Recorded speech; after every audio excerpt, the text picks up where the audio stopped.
but here we are, so I think it'd be good to start.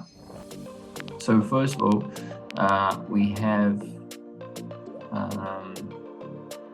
less than usual time. So I'm going to try to be,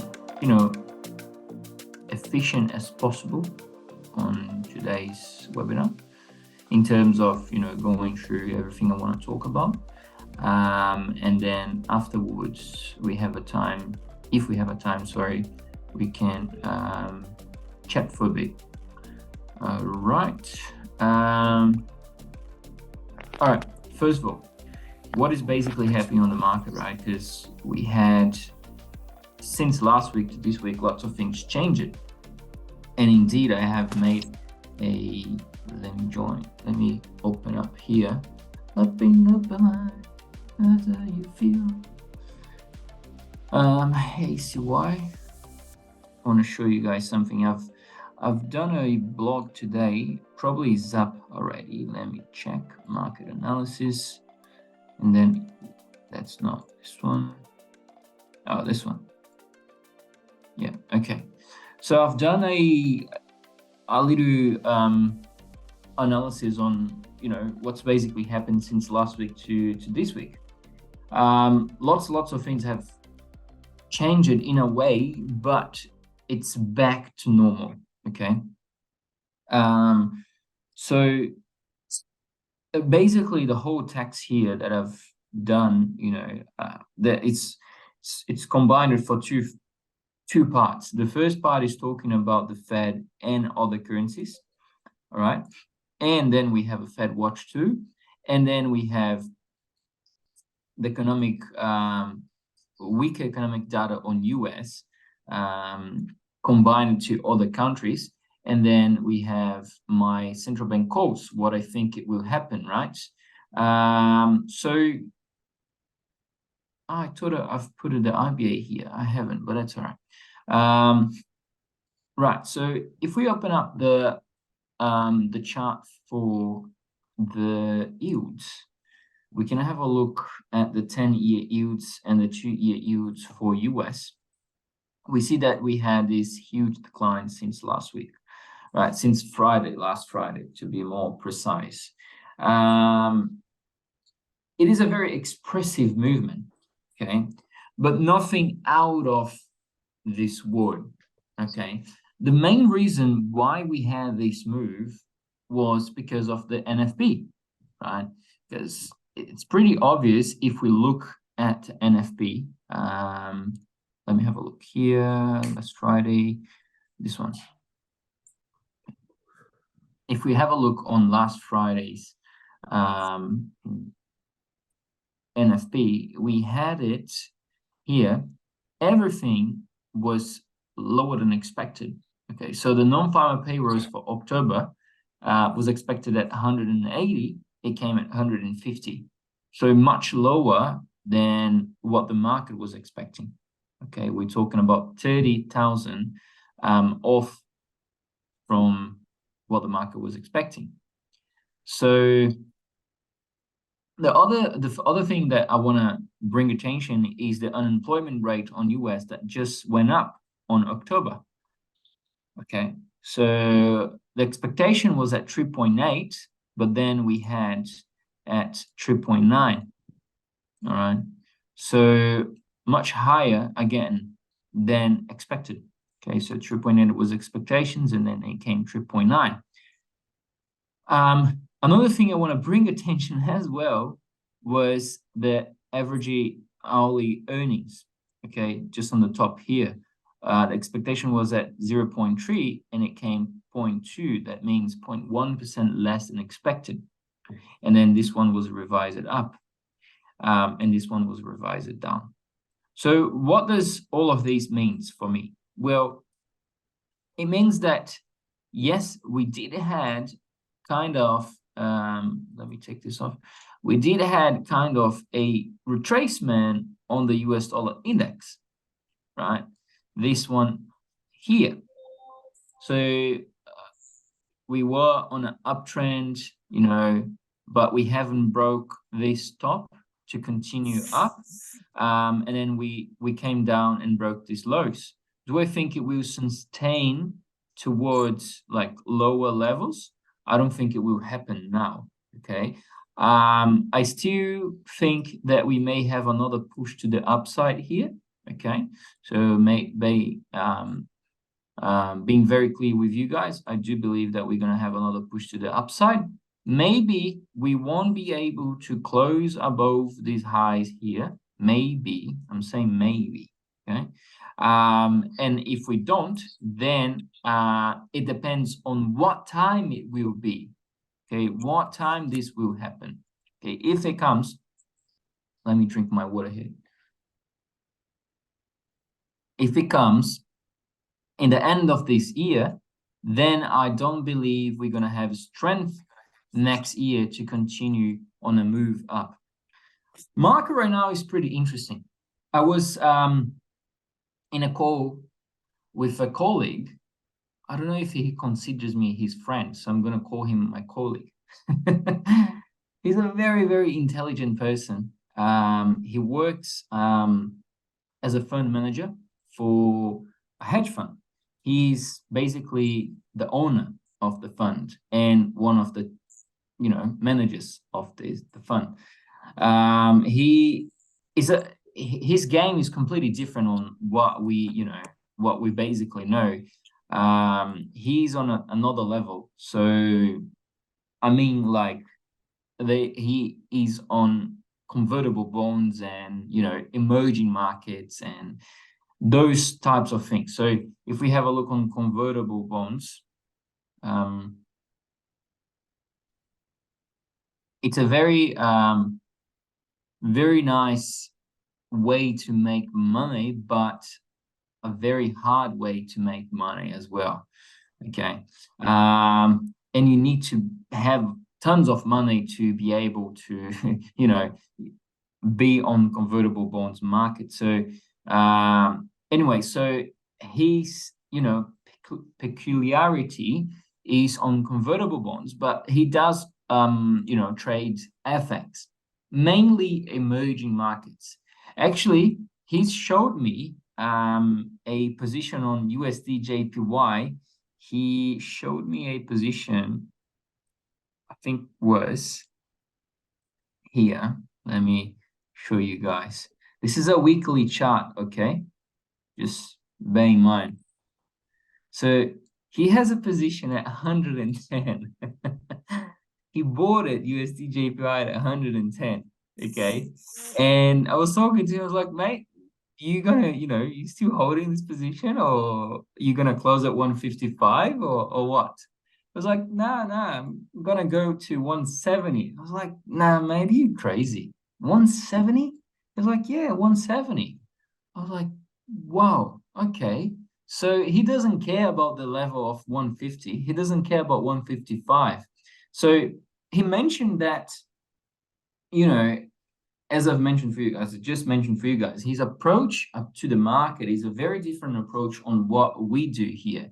Is all the tools he uses, everything he uses, we don't much have access, right? He built his own terminal. So all of the data feeding, it's a completely different game. And it's a very, very nice game that I'm very happy to have those contacts, so then I can come to talk to you guys. So he was like, first of all, I do believe on a stronger dollar until first quarter of 2024. I was like, oh yeah, cool. I do believe on this as well, but why are you believing on this? I want to know the reason behind it, and not why you're not believing on a full 2024 on bullish US dollar. And then he was like, well, because US dollar will have to tweak, the Fed will have to tweak it on at one time, most probably at half of 2024. And this is when we won't be raising rates anymore in December.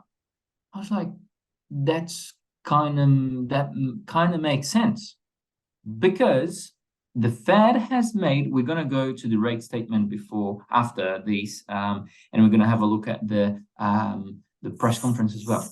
So I was like, yeah, that kind of makes sense. And I was expecting a pause in November. So congratulations, we got it right. But I wasn't expecting that they've done for raising rates. And most probably they've done. That's it. No more hikes from Fed until, whatever happens, happens. But God knows what will happen. But most probably it won't hike anymore, right?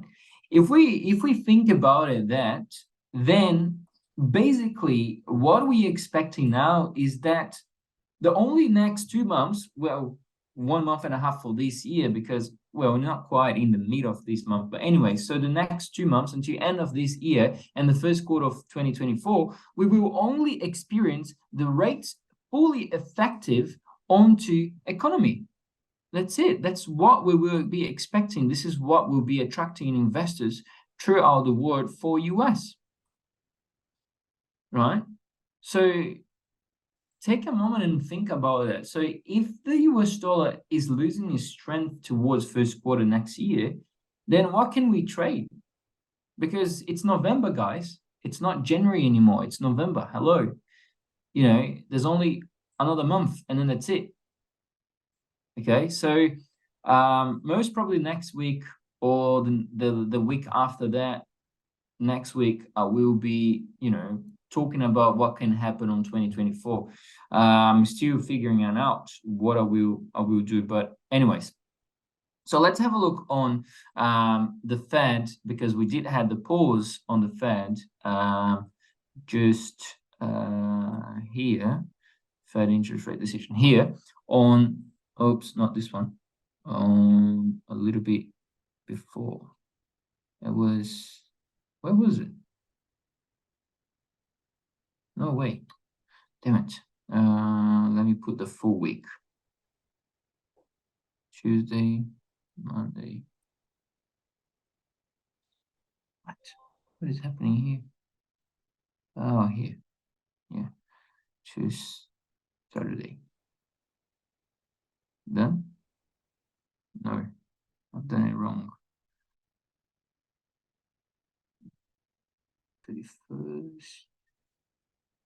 31st to Friday. Okay, sorry guys.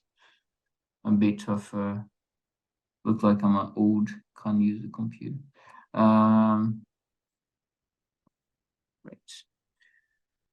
Let's find it out. Where is it? Okay, here we go. So on last week, we had the rate decision from the Fed, and everyone was expecting a pause. It was like, I think it was 97 or 98% of the market was expecting a pause. So it was very, very expected, right? So if we actually look at the CMA Fed Watch tool,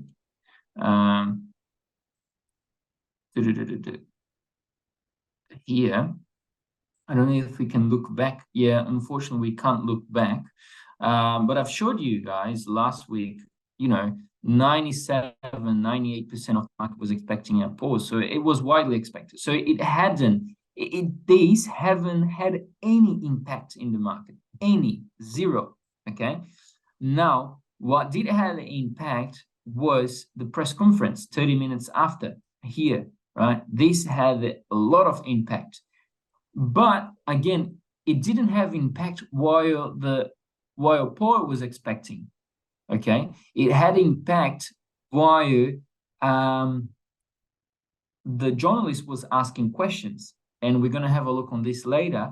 But one of the ladies, she asked Paul like, okay, so now can we expect a hike coming into December? And he was like, no, that would be very strange. And this was pretty much the start of, when you lighted up the bomb and then it goes and then gives kaboom. So basically the question was lighting up the bomb and the answer was the bomb exploding. Okay, so he was like, no, it wasn't on this exactly words that I'm going to mention, but it was very similar. It was like, oh no, because it was, it would look a bit strange if we pause twice and then hike again, I think we're most likely to not raise rates again. I was like, oh gosh, there we go. And then the market did felt a lot this sentence. Okay, we're gonna have a look at now. Let me have a look at the chat while I'm coming here. Expecting a weaker DXY. What's the reason for that?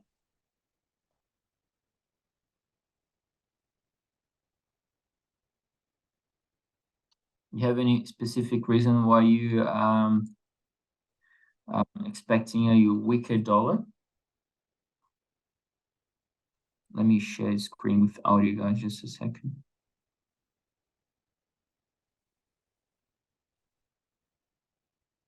Bad data.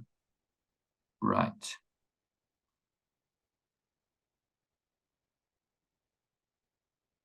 Okay, let me check. Oh, this was the question already here. All right, let's have a look on that. Oopsie, need to turn it on the volume. So we just we take it as it is. Can you guys hear it? Is it all good?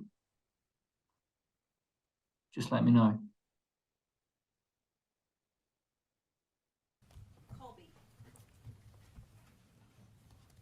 Thank you. Colby Smith with the Financial Times. In terms of the thresholds that you've laid out of what could warrant further tightening, the additional evidence of persistently above trend growth or some kind of reversal in the recent easing of labor market tightness, that seems to suggest something more powerful than just one more quarter point rate hike would be necessary. And I'm just curious if that's how the committee sees it. So we've identified those factors. Those are not meant to be the only factors or a specific test that we're going to be applying with some metrics behind it. Really, we're going to be looking at the broader picture and what's happening with our progress toward the 2% inflation goal. Is the labor market continuing to broadly cool off and achieve a better balance? We'll be looking at that. Growth, we look at growth insofar as it has implications for our 2 mandate goals. We look at that. And we look at broader financial conditions. So we'll be looking at all of those things as we reach a judgment. Effect in terms of the need to potentially, again, raise rates. What then is the potential impact on the trajectory of rate cuts? Could we see those maybe pulled forward or have to see more than what the September SEP indicated? So the fact is the committee is not thinking about rate cuts right now at all. We're not talking about rate cuts. So that's kind of good because they are not expecting, they're not talking about, and he's mentioned that already. With the latest red folders, I believe that US will maybe get into recession. I do believe this as well. I think it was Goldman Sachs and Wells Fargo and MUFG and all of those guys that was mentioned. Labor market will get weaker, so a hike will destroy the economy. It's really hard to say that US will have a soft landing. I completely agree with you, man. That's a beautiful statement. Thank you. Anyway, so continue here. They wasn't expecting rate cuts, and he mentioned already, like, okay, I don't want. He doesn't mention here, but he's mentioned. If you guys actually watch frequently, you probably know that he's mentioned on like something on those lines, like I don't want the market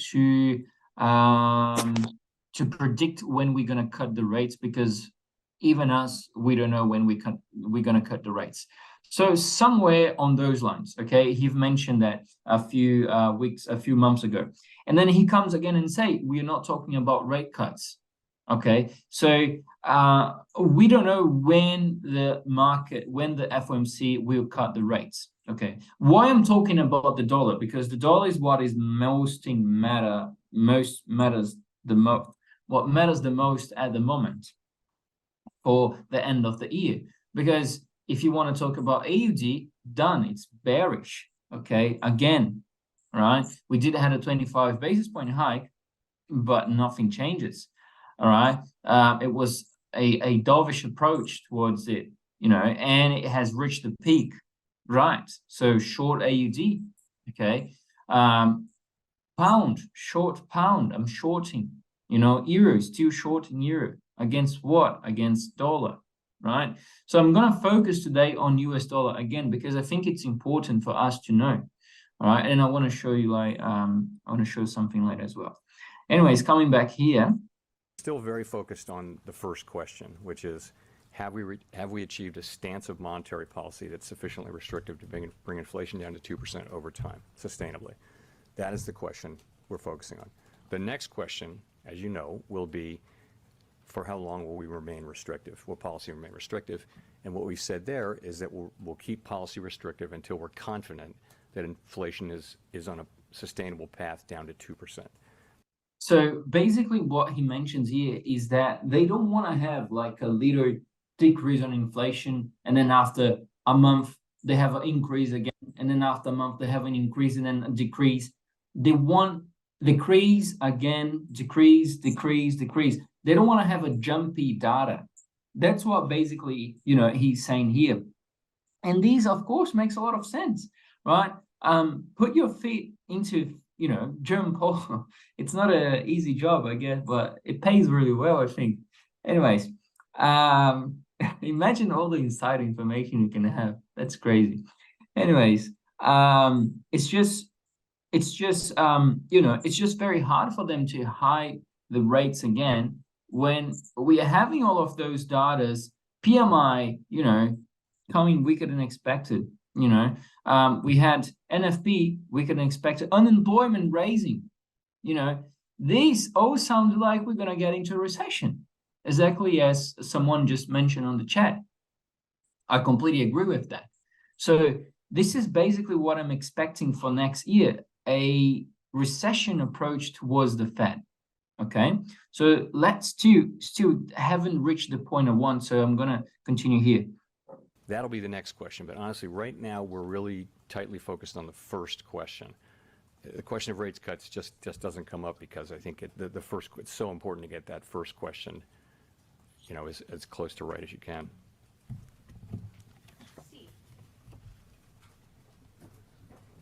Steve Leisman, CNBC. Mr. Chairman, I guess I had assumed that there was a tightening bias in the committee. You say in the statement you're looking to assess the appropriate stance of monetary policy, the extent to which you may need to hike additionally. You didn't say earlier that you were sufficiently restrictive. There were forecasts for 2 rate hikes among most members of the committee. But then you just said that, you know, we haven't made a determination. Would you say the bias right now is neutral, that there is no disposition to hike again, and that the committee That's pay attention on this one, guys. largely has moved off of this forecast for 2 hikes? Or for, sorry, 1 additional hike? I think you're talking about 1 additional. Yeah, I wouldn't say that at all. I would say, I mean, the language, you know, looking at it here, in determining the extent of additional policy firming that may be appropriate to return inflation 2% over time. That's the question we're asking. So is it right to think of that as a hiking bias is still in the committee here? We haven't used that term, but it's fair to See how he's retracing back. say that's the question we're asking: is should we hike more? It's not. You know, and that is the question. And you're right that in September we wrote down 1 additional rate hike, but you know, we'll write down another forecast, as you know, in December. That's the standard for me. Anyways, okay, so right, I think we don't need to go any further to see that it won't have any hikes again into coming December. And as well, we have CMA Fed Watch 2, you know, coming along with us saying that 90% or something around there. Let me check. 90.4% is not expecting a hike from Uncle Paul, Uncle Paul into December 13. Right. So that's pretty much it from, you know, from here, from the press conference. It didn't have any other question. I really like this dude that asked the question last year. What's his name? From CNBC, Steve. He really asked good questions. I always pay attention to his questions. Now let's have a look at the Fed. this one here, the statement, this one. I've mentioned this already on the Telegram. Low interest rates will help Biden win the election. Perhaps the Fed is under pressure. I don't disagree. But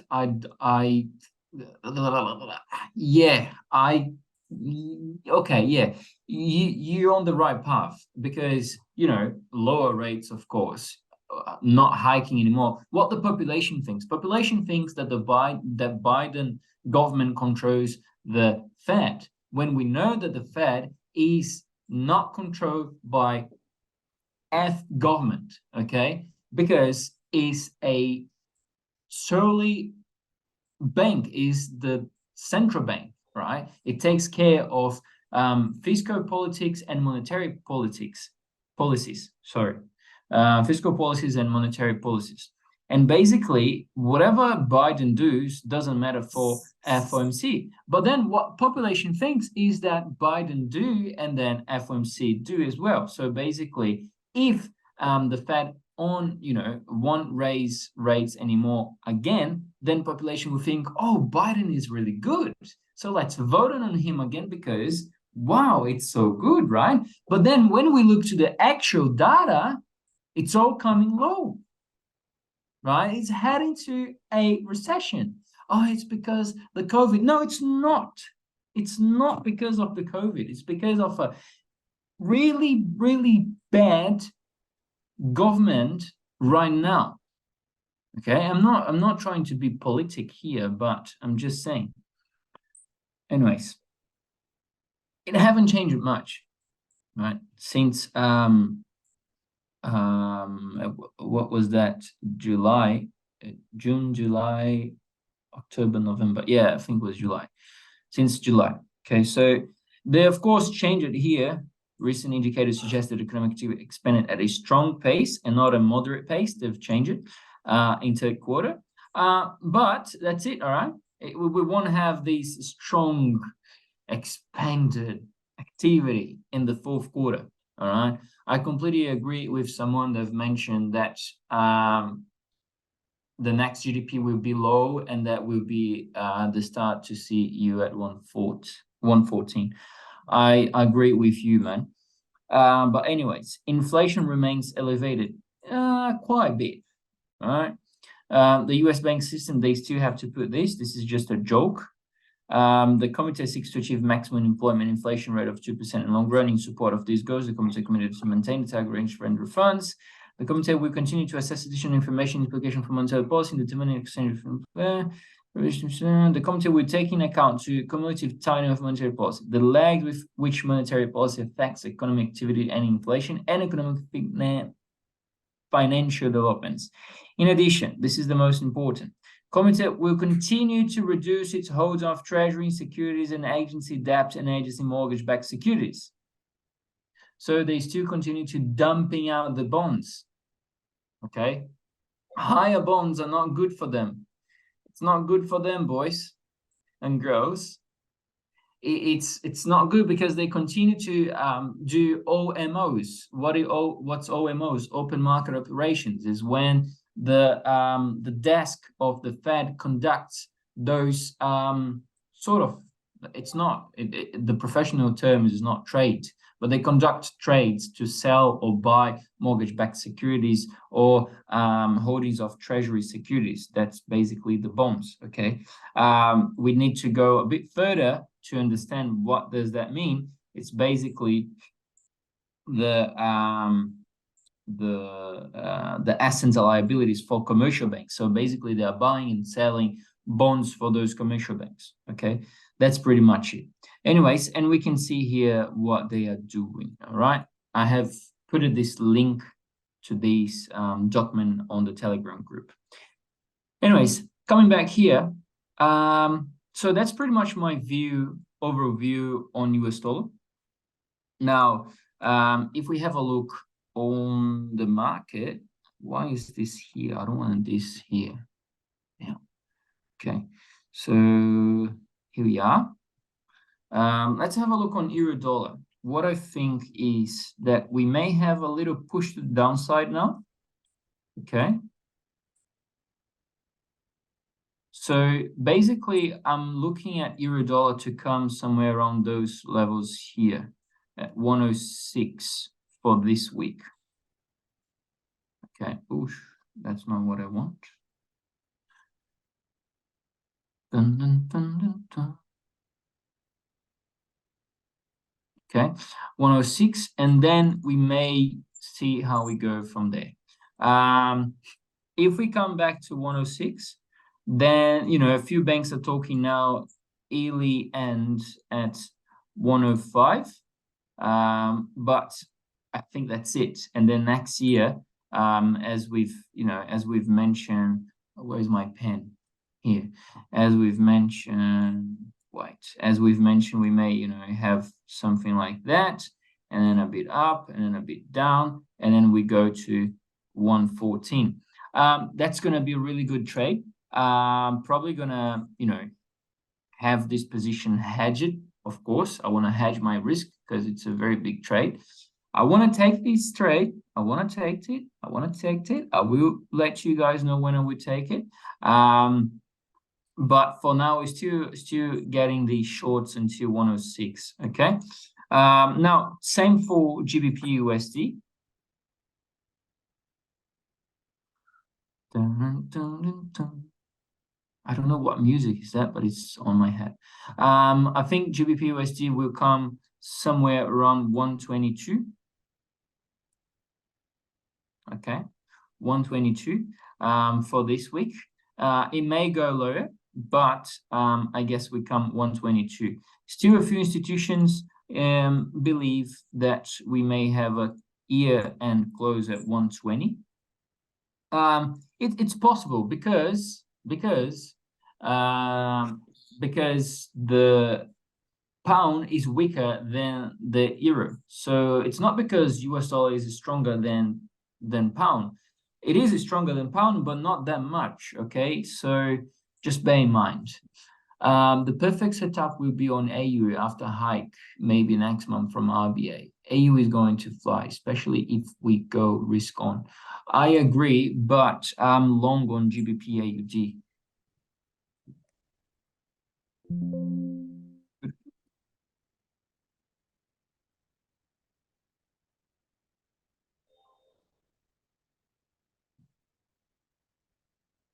And it's close to my TP. But anyways, I know. Don't call me dumb. I'm just hedging my position on GBP USD.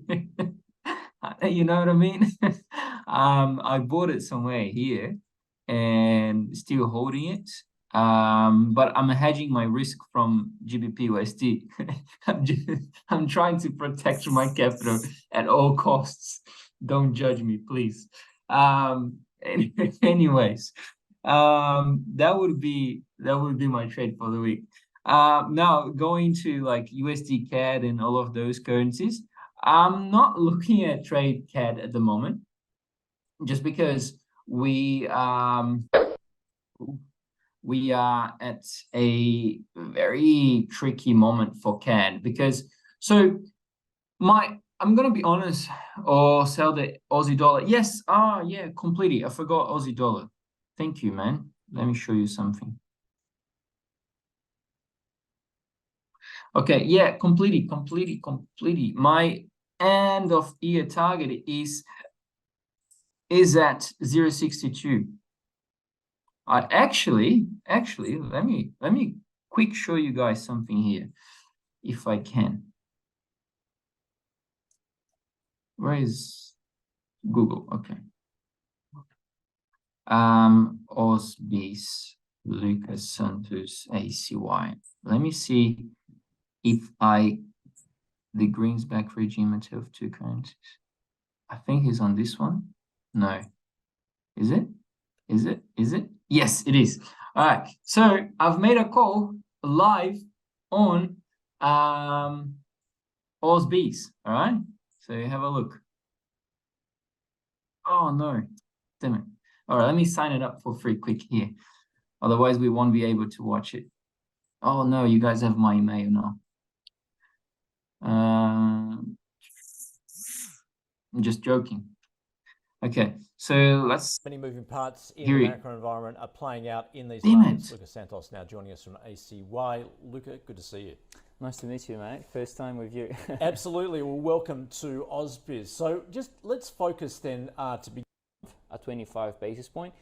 We had core retail sales this morning as well, higher than expected. Okay, so basically everything I was talking is happening. What a genius there am I. No, it's not. It's pure macroeconomics. You guys can basically do the same. But anyways, have a look on here. I'm talking to a few friends from JP Morgan and Wells Fargo this morning, and we came up with there are another 25 basis points to be done in Australia. When this will happen, will be this month, will be next month. Most probably will be this month, a 25 basis point. What a banger on the dot. We had core retail sales this morning as well, higher than expected. So this is fulfilling the inflation even more. Higher people spending, it's higher inflation. Another 25 basis point, yes. I guess then it will be the peak of the RBA. But remember that the Fed has another 25 to do as well, and it will be even higher than RBA. So that comes the whole situation. Now, talking about the commodities, you say is high. Yes, gold just reached to 2,000, right? So what is happening? Swiss franc is one of the best before. Australian dollar to go up. All right, pay attention. If you let me tell you, my target on Aussie dollar would be at 0.62 cents for the coming 2 months.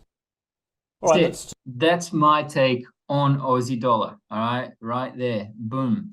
Now, I don't want to, I don't say this to make fun of anyone, but guys, it doesn't matter if there is a resistance or support here. Okay, it matters what's happening.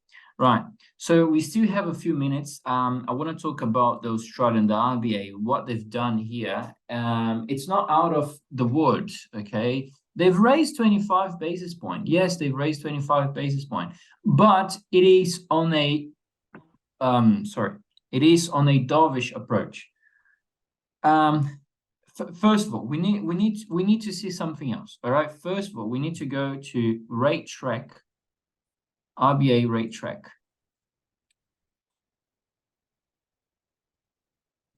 So it was 50-50.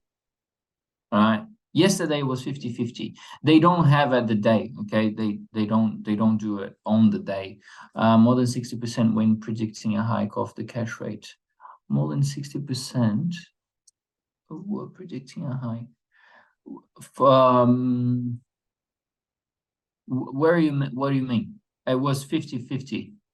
Oh, were. Yes. Well, at 24th October, the day I went live, it was like 30. One day before, it was like, let's say 27. It was 47% expecting. No, yesterday was. Oh yeah, I don't have it here, but it was 50-50. Let's call it 50-50. So pretty much the market did raise rates. So, there was hawkish in a stance, but it was already expected because we had such a strong data coming from Australia, last month, that market thought about, okay, maybe they will raise, but they will raise because they need, not because they want. So that's the difference. Okay, so if we come and have RBA statement, we can go in this one, and then I can click on here. 2020 true.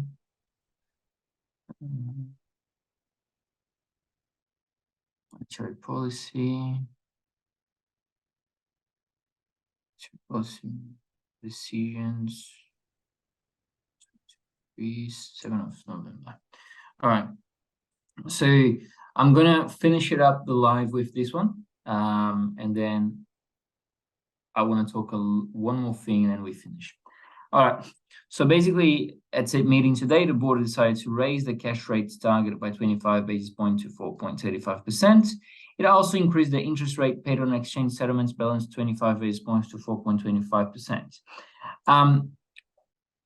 inflation in Australia has passed its peak, but it's still too high. Well, if it passed its peak, then it's quite strange because they've mentioned these last time and then inflation came higher than expected. So now they think that inflation really came to the peak. Okay, all right, that's good. And it's proving more persistent than expected a few months ago. Okay, that's cool.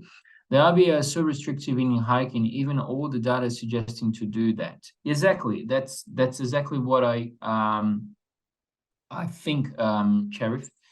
Now, the board, this one is a very nonsense because they've just mentioned what they've done since past 4 months. Since its August meeting, the board has revised updated information on inflation, the labor market, economic activity, and the revised set of forecasts. The weight of this information suggests the risk of inflation remaining higher for longer has increased. While then this part here, this whole part here is very, very, very bearish for Australian dollar. Okay, so just pay attention. While the economy is experiencing a period of below trend growth, it has been stronger than expected over the first half of the year. Underlying inflation was higher than expected at the time of the August forecast, including across a broad range of services. Conditions in the labor market have eased, but they remain tight. Housing prices are continuing to rise across the country. At the same time, high inflation is weighing on people's real incomes and household consumption growth is weak, as is the willing investment. Given that, the economy is forecasted to grow below trend.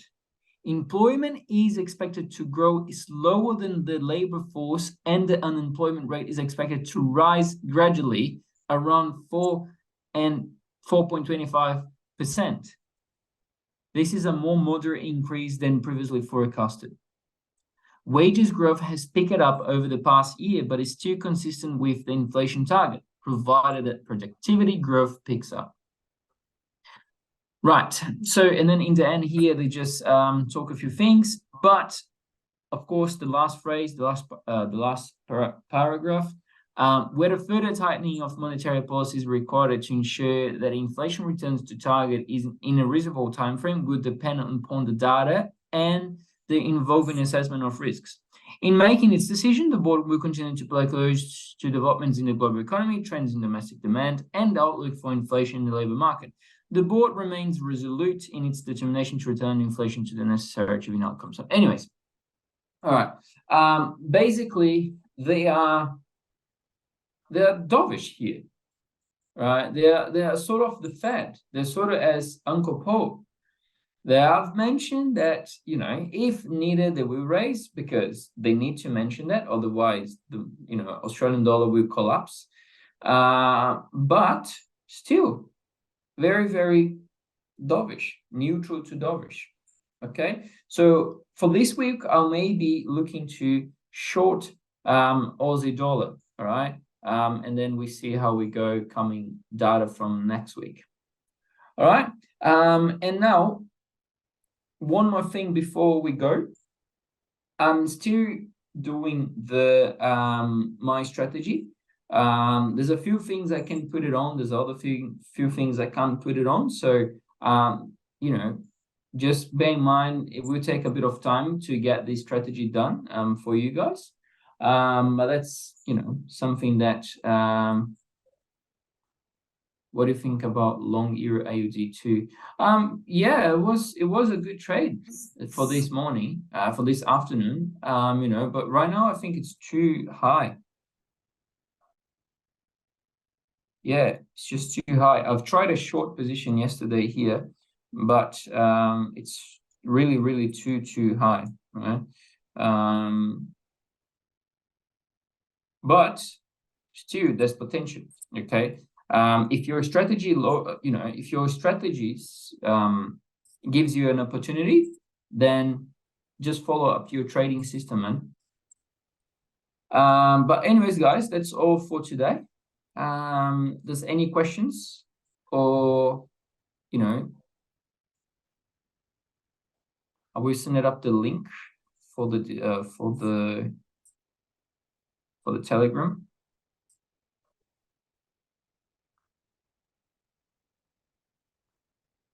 guys have any question, just please send on the chat.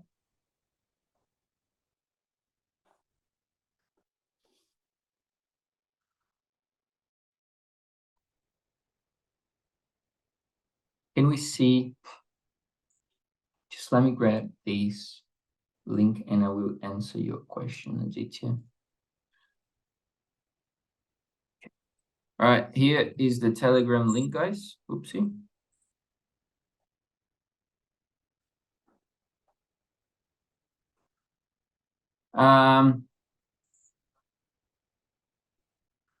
Just one question. Can we see a dovish approach on CAD for a short time? I don't think so, because if they take it off the hawkish rhetoric that they are having, then CAD may have a big depreciation, because oil prices are really low, and still with the war it haven't, it did fell a bit, but that was for 1 month.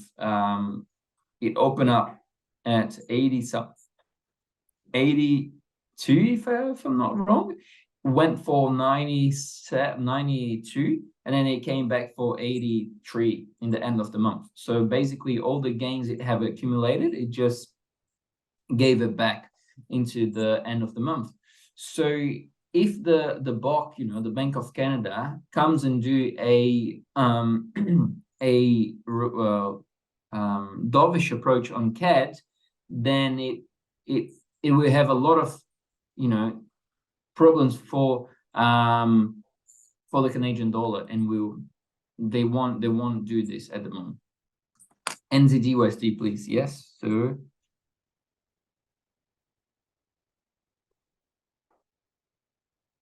USD. Okay, so NZD is very correlated to Australian dollar, okay, as well as data from China. We just had data from China today. So if we have a look at the calendar, we can have a look at here, and then we can just come up, and then we click today, and we have a look on China data. The exports was much lower than expected. So these as well, show us that New Zealand dollar may be going to be weaker in the coming week. Same for the imports. Imports was much higher. It came from negative 4.8 to positive 3%, but the export was much lower. Okay, so just pay attention on that as well.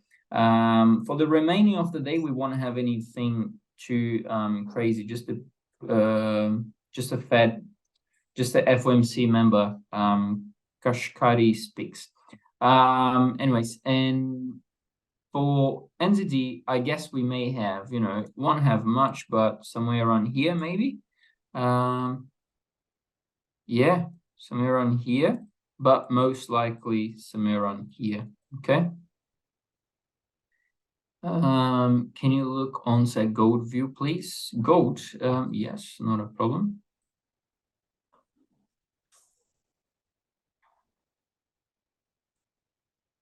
Gold was pretty interesting, right? Because at the beginning of the war, we had all of these 9%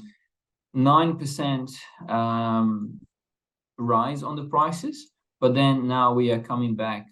We touched the 2000, but we haven't closed above 2000. Gold is always a buyer for me, but on a very, very, very long term, very, very long term investment. Because if we look at, on a long term investment, I'm talking about years, all right, 10, 20 years. Gold has raised 237%. So that's a pretty good investment when you think about a long-term investment. But for me to look at gold, I would like to have a close above to 2000. So then we may continue to go higher and higher. For now, maybe we see a retracement somewhere around those levels here. But I wouldn't, look to chase down this move. As for I'm looking to go long on gold after the 2000 have broken. Euro dollar will be a short today. I can't say it will be a short or will be a long. We need to see what the market will do, but my analysis, in my personal opinion, in my trading strategy, is that we may have a pullback somewhere there, and then we come down to those levels as I've mentioned. Okay. Right, guys, that's all for today. Thank you so much, and sorry for the inconvenience of the link. It wasn't, if you can manage to look on gold when Russia-Ukraine started, it rose to 2K for first 2 weeks, then it faded. Seems it the same scenario as now. Yeah, it may be. It may be. We just need to pay attention on how it will be approached towards, once we get to the levels I've mentioned. All right, guys. Thank you again, and I see you all into next week webinar. Have a great trading week ahead, and if there is any question, just send me a message or send me an email. All right. Thanks, guys. See you.